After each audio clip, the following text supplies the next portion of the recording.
तमसा नदी के तट पर घने जंगलों में कुछ जंगली जातियां रहती थी। वे लोगों को लूट मार कर अपना भरण पोषण करती थी। डाका तथा लूटपाट ही उनका मुख्य कर्म था। उनका सरदार क्रूसेन बड़ा निर्दयी था। उसके कोई संतान नहीं थी। इसके कारण उसकी पत्नी बड़ी दुखी रहती थी।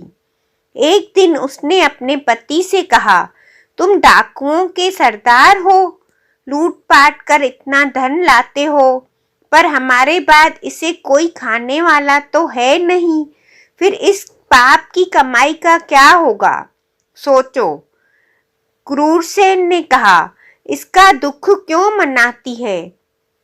अभी तक राहगीरों को ठगता लूटता हूँ, उनका धन छीन लेता हूँ। किसी दिन कोई बालक लूट कर लाऊंगा और उससे तेरी गोद भर दूंगा। उसकी पत्नी थोड़ी दयावान थी। बोली, हे भगवान, कैसी कैसी बातें करते हो। सोचो, उस माँ का क्या हाल होगा जिसका बच्चा तुम उसकी गोद से छीनकर उठा लाओगे। क्रूरसेन ने कहा, थोड़ा रो धो लेगी, फिर संतोष कर लेगी। जब उसे दूसरा बच्चा हो जाएगा तो पहले वाले को भूल जाएगी। तुझे अपना बच्चा कभी नहीं होगा, इसलिए तेरी खुशी के लिए मुझे ऐसा करना ही पड़ेगा। एक दिन सचमुच क्रूरसेन किसी ब्राह्मण के बच्चे को उठा लाया। उसकी पत्नी ने उसे माँ जैसा प्यार देकर पाला। उसका नाम रखा रत्नाकर। बच्चा धीरे धीरे बड़ा होने लगा। जिस तरह निर्दयी डाकुओं के बीच वह पल रहा था, वैसे ही संस्कार उसमें आने लगे। बड़ा होकर उसने भी अपनी जीविका इसी प्रकार लूट मार से शुरू कर दी। क्रूरसेन अब बूढ़ा हो चुका था। उसके इस बेटे ने उसी के काम को अपना लिया। माँ को थोड़ा बुरा लगता था कि यह न जाने किस भले घर का लड़का है। हम लोगों की संगति संस्कार से लुटेरा बन गया है, पर कह कुछ नहीं पाती थी। लड़का जब जवान हो गया तो उसकी शादी कर दी गई। उसके घर में एक बच्चा भी हो गया। उस घने जंगलों से जो भी यात्री आते जाते, वह उनका धन सामान लूट लेता। एक दिन उस रास्ते से 5-6 ऋषि किसी यज्ञ में भाग लेने जा रहे थे। साथ में नारद जी भी अपनी वीणा बजाते ईश्वर का भजन करते चले जा रहे थे। वे सभी साधु महात्मा थे। उनको किसी का क्या डर। न उनके पास कोई धन था, न किसी से बैर, इसलिए निर्भय थे। रत्नाकर ने एक साथ इतने साधुओं को आते देखा तो नाचने लगा, आते देखा तो सोचने लगा, आहा, आज तो खूब अन्न धन मिलेगा। वे साधु यजमानों से खूब धन पाए होंगे। अपने हथियारों से लैस होकर अचानक साधुओं के सामने आया और डांट कर बोला, हे साधुओं, तुम्हारे पास जो भी अन्न धन वस्त्र हो, सब रख दो और चुपचाप चले जाओ। अगर तनिक भी प्रतिरोध किया तो जान से हाथ धोना पड़ेगा, सबको मार डालूंगा। अचानक सामने आए डाकू की ऐसी बात सुनकर साधुओं की तो डर के मारे खिंगी बंध गई। डरने से तो संकट से छुटकारा मिलेगा नहीं, यह सोचकर नारद जी ने साहस से कहा, भाई, हम लोग साधु सन्यासी हैं, हमारे पास धन कहाँ। हम लोग एक यज्ञ में जा रहे हैं। यज्ञ की समाप्ति पर ही कुछ दक्षिणा मिलेगी। अभी तो हमारे पास कुछ भी नहीं है। रत्नाकर कड़क कर बोला, मैं कुछ नहीं जानता, मुझे धन चाहिए, ऐसे न जाने दूंगा।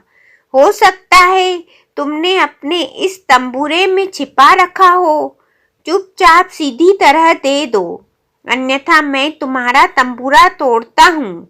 यह कहकर उसने नारद जी की वीणा छीन ली। नारद ने सोचा, बड़े संकट में आ गए हैं, अब क्या करें।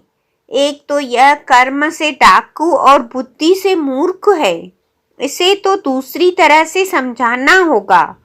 यह सोचकर नारद ने कहा, वीणा मत तोड़ो, हमारे पास जो भी होगा वह तुम्हें दे देंगे। तुम जो यह लूटपाट करते हो यह बुरा काम है, इसका पाप भी लगता है। अपने परिवार के जिन लोगों के लिए तुम यह काम करते हो उनसे जाकर पूछो कि लूट का माल खाने पीने मौज करने में तुम सब मेरे भागीदार हो, पर इस बुरे काम का जो पाप फल है, क्या तुम सब मेरे भागीदार हो, पर इस बुरे काम का जो पाप फल है, क्या तुम सब उसमें भी मेरे भागीदार रहोगे। मेरे मरने के बाद जब मेरे कर्मों का हिसाब किताब यमराज के यहाँ होगा, तुम सब उस कर्म फल में भी हिस्सा लोगे। रत्नाकर ने कहा, अरे ऐसी बात तो किसी ने नहीं कही। विद्वान साधु हो इसलिए ऐसी बात कर रहे हो, पर चतुर भी हो। मैं यह सब पूछने जाऊं और तुम सब यहाँ से मौका पाकर भाग जाओ। नारद जी ने हंसकर कहा, ऐसी बात नहीं है। ऐसा करो, तुम हम सबको एक रस्सी से किसी पेड़ के साथ बांध दो, हम यहाँ बंधे रहेंगे। तुम निश्चित होकर जाकर पूछ आओ। रत्ना की समझ में यह बात आ गई। उसने सब साधुओं को एक पेड़ के साथ रस्सी से बांध दिया और घर जाकर सब सदस्यों को बुलाकर कहा, मैं आज एक बात आप सबसे पूछना चाहता हूँ। लोगों को लूट पाट कर मैं आप सबका भरण पोषण कर रहा हूँ। एक तरह से देखा जाए तो निरीह लोगों को लूटना मारना बुरा काम है। बुरे कामों का फल भी बुरा होता है। लूटपाट से आए धन अन्न में जैसे आप सब भागीदार हो, क्या ऐसे ही भागीदार मेरे पाप का फल भोगने में भी होंगे। आज बेटे के मुंह से दान पुण्य और उसके फल की बात सुनकर माँ चौंकी। सोचा, जरूर कोई बात है। तत्काल जवाब दिया, पुत्र, हर एक व्यक्ति को अपने कर्मों का फल अकेले ही भोगना पड़ता है। कर्म फल में कोई किसी का भागीदार नहीं होता। तुम्हारा काम परिवार का पालन पोषण करना है। वह तुम किस तरह करते हो यह तुम्हें सोचना चाहिए। हमारा भरण पोषण करना तुम्हारा धर्म है। हम खा पी रहे हैं, बुरे काम से यह सब लाते हो, तो इस पाप कर्म का फल भी तुम्हें ही अकेले भोगना पड़ेगा। माँ के साथ पत्नी और बेटे ने भी ऐसा जवाब दिया। सुनकर रत्नाकर की आंखें खुल गई। वह भागकर साधुओं के पास आया और माँ, पत्नी तथा बेटे का उत्तर बताया। नारद जी ने कहा, देखा, पाप कर्म के फल में कोई साथी नहीं होता, इसलिए अपना जीवन नष्ट मत करो। यह सब छोड़कर अच्छे काम करो। रत्नाकर को बड़ी गिलानी हुई। उसने साधुओं को छोड़ दिया और नारद के चरण पकड़कर कहा, देव ऋषि, आपने मेरी आंखें खोल दी। मैं अब जीवन की राह बदल दूंगा। मुझे अब परिवार से कुछ लेना देना नहीं है।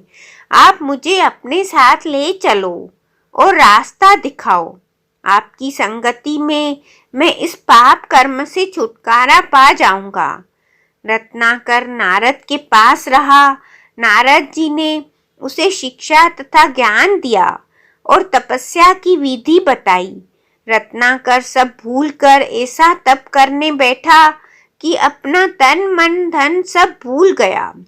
जहाँ वह समाधि लगाकर बैठा था उसके चारों ओर मिट्टी का वाल्मीकि बन गया। उसी के बीच वह तपस्या में समाधि लगाए रहा। एक दिन नारद के साथ सरस्वती देवी आई। वर्षा से मिट्टी का वाल्मीकि घुल गया। रत्नाकर की समाधि भंग कर नारद ने कहा, रत्नाकर उठो, तुम्हारी साधना तपस्या सफल हुई। वीणा वादनी सरस्वती तुम्हें महाकाव्य लिखने की प्रतिभा प्रदान करने आई है। अब तुम्हारा नाम वाल्मीकि से प्रकट होने के कारण वाल्मीकि होगा। समझो तुम्हारा पुनर्जन्म हुआ। वाल्मीकि ने नारद और सरस्वती को प्रणाम किया। उन्होंने आगे चलकर भगवान राम के जीवन पर रामायण लिखी, जो वाल्मीकि रामायण नाम से प्रसिद्ध है।